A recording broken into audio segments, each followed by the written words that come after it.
नमस्कार. तर तुम्हाला सगळ्यांनाच माहिती आहे की मी इडलीचा बेत केला होता, कारण मी याच्या आधी 2 ब्लॉग शेअर केलेत. त्याच्यामध्ये मी तुम्हाला सांगितलं होतं.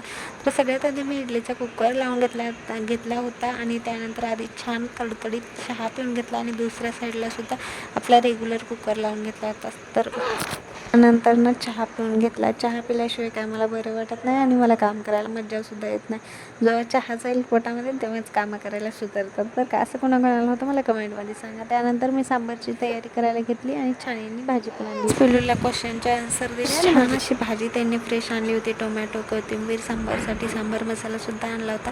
तोपर्यंत इडलीचा कुकर झालेला होता. त्यानंतर इडली काढून घेतली मी. खूप छान मऊ लुसलुशीत झाली होती. याची तुम्हाला रेसिपी पाहिजे असेल तर मला कमेंटमध्ये नक्की रेसिपी टाईप करा, मी तुम्हाला देईल. त्यानंतर राहिलेल्या इडली बनवून घेतली आणि सांबारची सगळी तयारी करून घेतली.